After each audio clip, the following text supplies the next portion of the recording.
Evening बच्चों। देखो बच्चों, आज की जो क्लास है, इस क्लास में अपने चर्चा करेंगे पॉलिटिकल साइंस की अपने जो फर्स्ट बुक है समकालीन विश्व में राजनीति। इस बुक का अपने जो फर्स्ट चैप्टर है दो ध्रुवीयता का अंत, इस चैप्टर के अपने जो छोटे क्वेश्चन है जो एक एक दो अंक के बोर्ड परीक्षा में पूछे जाते हैं, ऐसे अति महत्वपूर्ण अपने टोटल 15 क्वेश्चनों की यहाँ पर अपने चर्चा करेंगे। देखो, इसी प्रकार के क्वेश्चन मैं आपको हिस्ट्री में बताऊंगा, इसी प्रकार के क्वेश्चन जियोग्राफी में भी होंगे और ड्राइंग में भी होंगे, जैसे अपने पिछले 4-5 साल से चलता आ रहा है। तो यहाँ पर ये 15 क्वेश्चन जो भैया मैं आपको बता रहा हूँ, ये सभी क्वेश्चन ऐसे क्वेश्चन है जो बार बार अपने बोर्ड परीक्षा में पूछे जा चुके हैं। जैसे अपने लास्ट के जो 5-6 साल की जो बोर्ड एग्जाम हुई है, उनके पेपर आप देखना, अगर आपके पास हो, और अगर नहीं है तो अपना जो टेलीग्राम ग्रुप है उसमें आपको वो सारे पेपर मिल जाएंगे। उनमें आप देखना कि यही क्वेश्चन जो है वो बार बार क्या होते हैं, रिपीट होते हैं। और यहाँ पर मैं क्वेश्चनों का कलेक्ट भी इस प्रकार से कर रहा हूं ताकि अपने पूरे पार्ट का एक प्रकार से रिवीजन हो जाए, पूरा निचोड़ यहाँ पर आ जाए। सिलेबस आपको कराया हुआ है, चैप्टर आपको सारे पढ़ाए हुए हैं। तो अब स्टार्ट करते हैं भैया पहला क्वेश्चन। देखो, पहला क्वेश्चन है बर्लिन की दीवार कब बनाई गई, इसे किसका प्रतीक मानते हैं। भैया, बर्लिन की दीवार बनाई गई थी अपने 1961 ईस्वी में, ठीक है। 1961 में इसको बनाया गया था और 1989 में नवंबर का महीना था, उस टाइम पे उसको गिरा दिया गया था। और यह पूंजीवाद और समाजवाद के बीच विभाजन का प्रतीक मानी जाती है, या दूसरी भाषा में अपने कहे तो कह सकते हैं कि सर ये शीत युद्ध का प्रतीक मानी जाती है। क्लियर है। सेकंड क्वेश्चन है भैया, रूस की क्रांति कब और किसके नेतृत्व में हुई थी। रूस में भैया जो समाजवाद की क्रांति हुई थी, ये क्रांति हुई थी भैया 1917 में, ठीक है। और दो बार हुई थी, एक बार तो फरवरी के महीने में और एक बार अक्टूबर में, ठीक है। और पूंजीवाद को समाप्त करने के लिए क्रांति हुई थी और लेनिन के नेतृत्व में हुई थी, व्लादिमीर लेनिन। तीसरा क्वेश्चन काफी अच्छा क्वेश्चन है भैया, यूएसएसआर का पूरा नाम लिखिए, यह कब बना। देखो, यूएसएसआर जिसको अपने सोवियत संघ बोलते हैं, कई बार पूछा हुआ है यूएसएसआर का पूरा नाम। देखो, यूनियन, यू का तो हो गया यूनियन, एस का हो गया सोवियत, एस का हो गया सोशलिस्ट और आर का हो गया Republic. Union Soviet socialist Republic, यह बना था भैया अपने 1917 की क्रांति के बाद 1922 में। क्लियर है। क्वेश्चन नंबर 4, सोवियत संघ कितने गणराज्यों से मिलकर बना था भैया। सोवियत संघ जो है वो छोटे मोटे 15 गणराज्यों से मिलकर बना था, जैसे रूस है, यूक्रेन है, बेलारूस है, जॉर्जिया है, उज्बेकिस्तान है, एस्टोनिया, लताविया, लिथुआनिया, इस प्रकार के टोटल 15 गणराज्य थे। जो मैं आपको जो पढ़ाया था उस टाइम पे ये सब कुछ बताया हुआ है।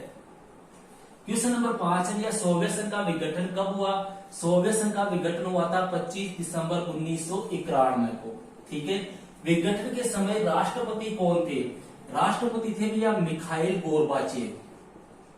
मिखाइल गोर्बाचेव जो सोवियत संघ के अंतिम राष्ट्रपति भी थे। इन्हीं के समय भैया सोवियत संघ का क्या हो गया था, विघटन या समाप्ति हो गई थी। नेक्स्ट है, सोवियत संघ से स्वतंत्रता की घोषणा करने वाला पहला गणराज्य कौन सा था। पहला गणराज्य था भैया लिथुआनिया। 1990 में इसने स्वतंत्रता की घोषणा कर दी थी। 7वां क्वेश्चन है, सोवियत संघ के विघटन की घोषणा किन 3 गणराज्यों ने की थी। काफी अच्छा क्वेश्चन है, ध्यान रखना। 3 गणराज्यों के नाम थे रूस, बेलारूस और यूक्रेन, ठीक है। 8वां भैया, सोवियत संघ के पतन का प्रमुख कारण क्या था। देखो, सोवियत संघ के पतन का प्रमुख कारण था भैया सोवियत संघ की जो राजनीतिक और आर्थिक संस्थाएं थी वो आंतरिक रूप से क्या हो गई थी, कमजोर हो गई थी। वो लोगों की आकांक्षाओं को, लोगों की मांगों को पूरा नहीं कर पा रही थी। इसकी वजह से सोवियत संघ का क्या हो गया, विघटन हो गया। 9वां है भैया, शॉक थेरेपी का शाब्दिक अर्थ क्या है, यह कब अपनाई गई। देखो, शाब्दिक अर्थ है भैया आघात पहुंचाकर उपचार करना, ठीक है। और यह अपनाई गई थी 1990 में। आघात पहुंचाकर मतलब पहले तो चोट पहुंचा दो और फिर उसका इलाज कर दो, वो क्या है, शॉक थेरेपी है। इसे अपने इतिहास की सबसे बड़ी ग्रास सेल भी कहा जाता है। नेक्स्ट है भैया, रूस और भारत का सपना किस प्रकार के विश्व का है। देखो, रूस और भारत दोनों ये चाहते हैं कि विश्व में कोई भी एक देश पावरफुल नहीं हो, सभी देश क्या हो, पावरफुल हो। अर्थात भारत और रूस का जो सपना है वो बहुध्रुवीय विश्व का है, बहुध्रुवीय।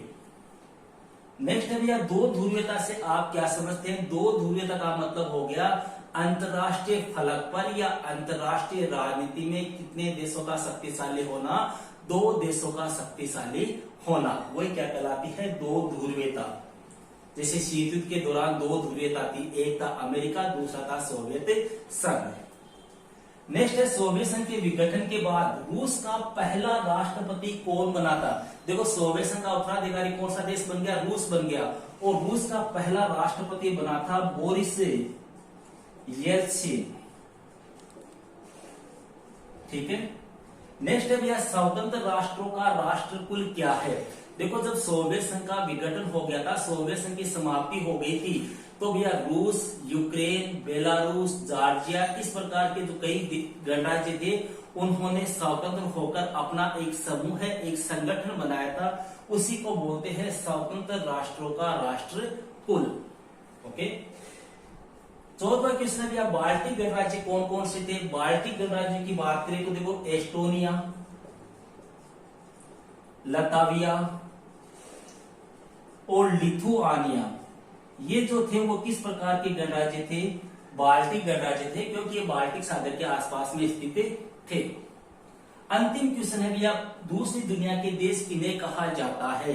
दूसरी दुनिया के देश भैया जिन देशों ने शीत युद्ध के दौरान, देखो शीत युद्ध के दौरान दो देश थे, एक तो अमेरिका, एक सोवियत संघ। अमेरिका की अर्थव्यवस्था थी पूंजीवादी और सोवियत संघ की अर्थव्यवस्था थी समाजवादी या साम्यवादी। ठीक है। तो भैया जिन देशों ने पूंजीवादी अर्थव्यवस्था को अपनाया, मतलब अमेरिका का पक्ष लिया, वो तो कहलाएंगे पहली दुनिया के देश। और जिन्होंने सोवियत संघ का सपोर्ट किया, समाजवादी अर्थव्यवस्था को अपनाया, वो क्या कहलाएंगे? दूसरी दुनिया के देश। क्लियर है? तो ये थे भैया अपने पॉलिटिकल साइंस की फर्स्ट बुक के फर्स्ट चैप्टर के 15 छोटे महत्वपूर्ण क्वेश्चन। ओके। तो मिलते हैं नेक्स्ट वीडियो में नेक्स्ट टॉपिक के साथ।